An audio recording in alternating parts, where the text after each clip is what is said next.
Hello, everybody, and welcome back to another episode of Heart to Heart with Hads. I have a good, another juicy one for you. It may be short, but it's gonna be short and sweet. Maybe not short and sweet, maybe short and sour to hear. I don't know. It's up to you, however you interpret it. But we're just gonna dive right in. Of course, as always, I have my notes with me, so we're just gonna jump right in. We're chatting about the ways to break the all or nothing mindset for good.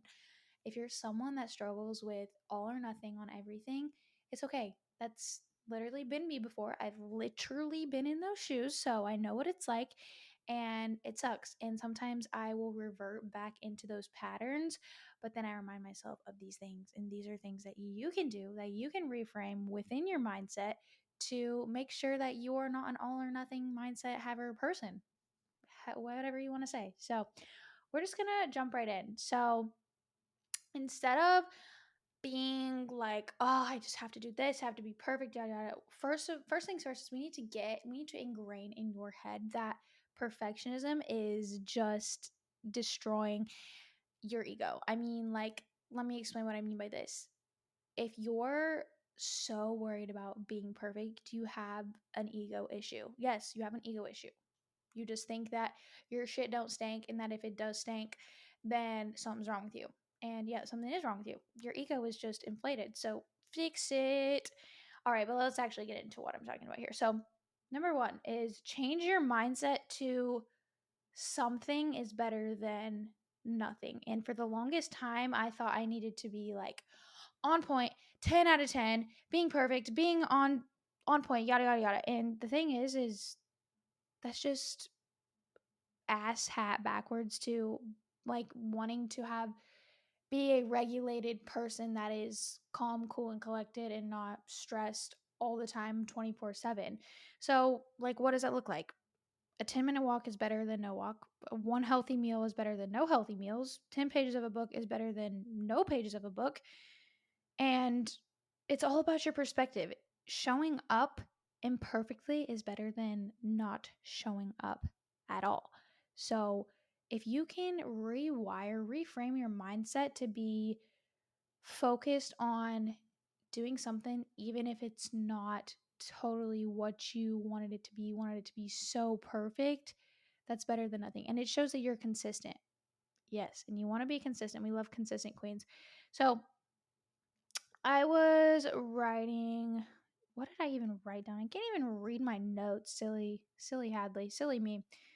I but got stuck at work. Oh, this is an example that I wrote down. So, like, you got stuck at work and you only had 15 minutes. So, reworking your schedule. That's what that is. Just adapting, being adaptable.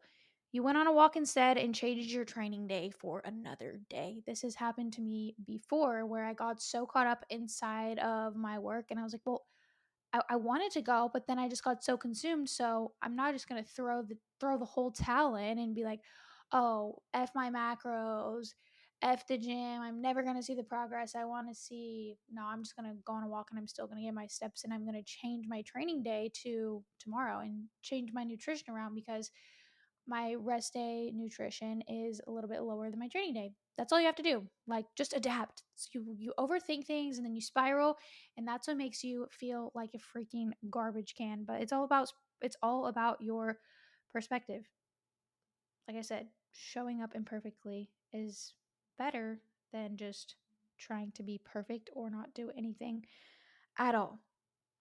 Number two on how we're going to break the all or nothing mindset for good is zoom the hell out.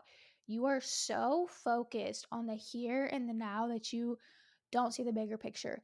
You self sabotage. You're like, oh my gosh, like my weight was up. I feel like crap and yada, yada, yada. And you're so focused on right now, the here and the now, that you don't even look at your long term goal here for one, and you haven't even been doing it for very long. So, why are you expecting a big miraculous change here? You know what I'm saying? This goes for every aspect of life too. Obviously, I'm always going to throw in there fitness analogies, but it's such a long game. Like, literally every aspect of life. So this last week I was kind of feeling crud with my training and not necessarily my training, just kind of feeling like I'm not recovered well. And so I knew that I needed to take some time to chill out and not go to the gym, because recovery is more important than anything else when you're trying to grow and build muscle. You can't grow and build muscle if your recovery is completely crap. And so I was sitting there like, golly, this sucks. Like, I need to be in the gym. I need to be building muscle. I need to be training. I need to be tearing the muscle so that I can grow.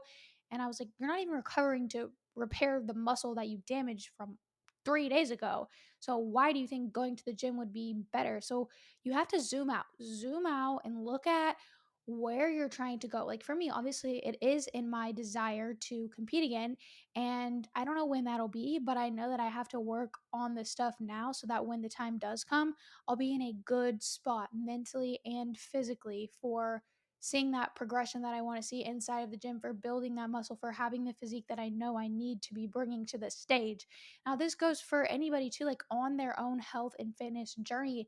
Say you've been eating like crap for years. Do not expect a miraculous change in a short amount of time. It's going to take time, and you need to look and zoom out and also look at the progress that you made thus far, and be proud, appreciate the changes that you've made in your life. So I have so many of my clients that just get so down on themselves because they think that they're not where they're supposed to be. And I'm like, look at you last year, look at you 6 months from now. What has changed? What has grown within you? What has grown inside of you that has made you to where you are right now, even if it's not exactly where you want to be?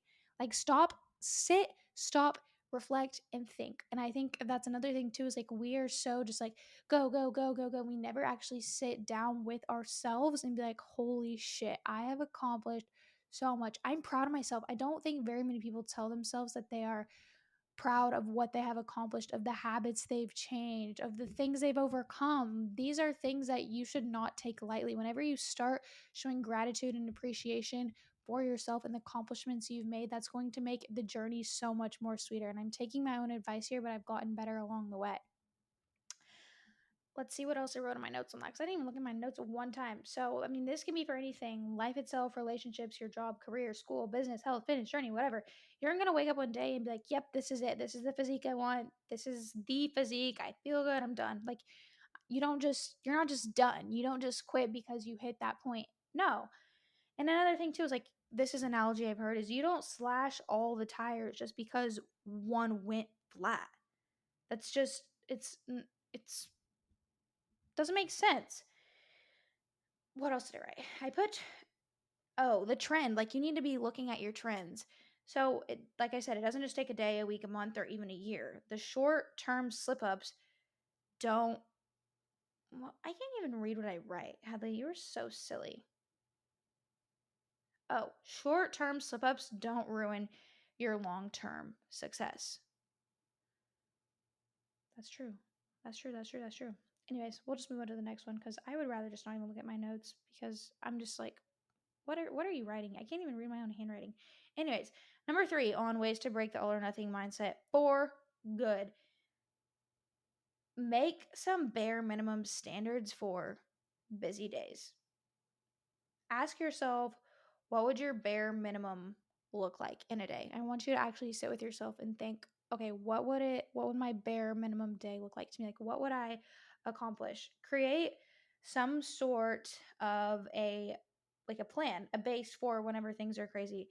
Example, no matter what, I'll do XYZ. I'll gym for 30 minutes or walk for 30 minutes, no matter what. Like, this is something I'm going to get in my schedule. It's a non-negotiable for me.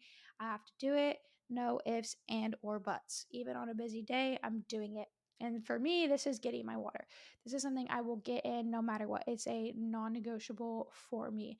Another non-negotiable for me, as far as, I'll just talk about a couple different aspects. So within my fitness, non-negotiables for me is I'm going to eat 3 meals a day. No ifs, and or buts. That's just how I'm going to feel myself. The other one is I'm going to get outside in the sunshine. That's no matter what. If I'm busy, I don't care. I'm going outside. I need to get outside. I know it's going to help me feel so much better. Water, I already said that.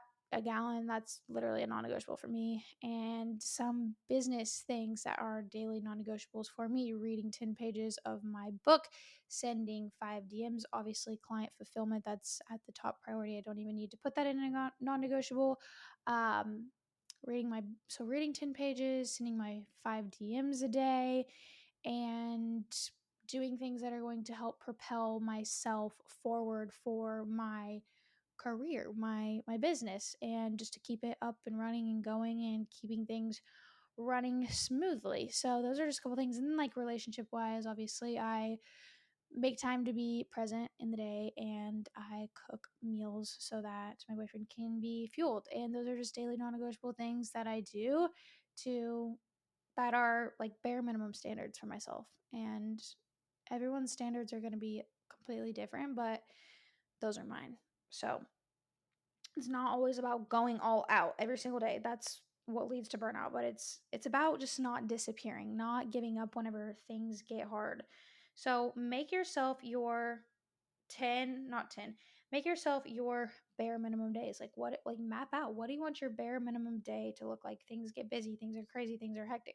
Oh, another one I forgot to mention is meditation. I have been 33 days streak on my meditation, and wait, 34 actually, and I'm just so proud of myself. I'm gonna hit 100 days and I'm gonna be freaking howling at the moon. Anyways, but at least, if, like, for me, if I'm getting those daily non-negotiables in, that if everything falls, I know how to stick with these because they're simple and they've become second nature to me. All right, let's get into number 4.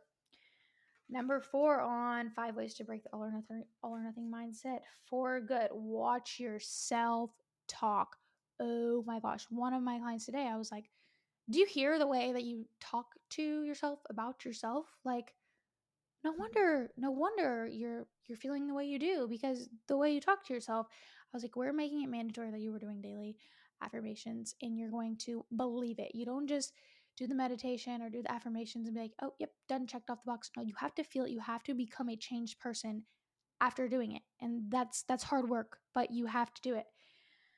So one little, like, a couple little quotes I wrote down was, I failed, might as well give up. Why can I not read my freaking handwriting? Okay, I wrote, I failed, might as well. It looks like guilt. Oh, quit. I failed, might as well quit.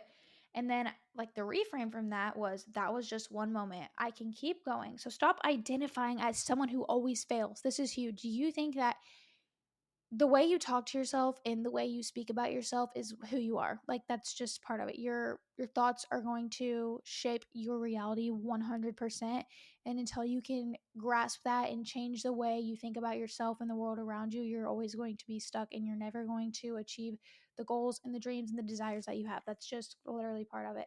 So this is just a little example here. So you ate a cookie and you quote unquote ruined the day. Might as well eat the whole box. Okay, one cookie isn't a failure. You enjoyed it. Now let me have a good healthy dinner. Or the next morning, let me have a good healthy breakfast this morning. Like, that's all there is to it. Everybody wants to sit and sulk and, like, no, move past it and quit like guilting and shaming yourself into every single thing. It's Some things are just not that deep. We don't need to spiral and go down this path of just feeling like a garbage can. So talk to yourself better. Watch yourself talk whenever you slip up. And last but not least, number 5, redefine what good day looks like to you. Like, what does a quote unquote good day look like to you? And I'm not talking perfect macros, perfect sleep, perfect workout, but just staying engaged, staying in the here and the now when life gets messy. Good days equals adapting, not perfection. Good days means you adapted. You rolled with the punches. But that doesn't mean perfection. You were not perfect. I hate being like, oh, I was perfect on this, and this. No, you did the thing. You did the dang thing. And if something comes up, you're able to adapt and evolve and keep going. Like, I wrote down, a client will say, good day, perfect macros, perfect sleep. But what does actually a good day look like? A good day looks like going on a walk after dinner instead of binging Netflix, or breaking habits and making new ones. That's literally what it's all about. So that's what I've got for you guys today. I hope you guys enjoyed this short little episode on ways to break the all or nothing mindset for good. These were all really goodies. And let's just do a little recap. Change your mindset to something is better than nothing. Zoom out, play the long game, make bare minimum standards for busy days, and watch yourself talk to yourself when you slip up. And then also redefine what a good day actually looks like to you. Redefine it. It doesn't need to be picture perfect. It doesn't need to look like anybody else's. All right, I'll see you guys in the next episode. Kisses.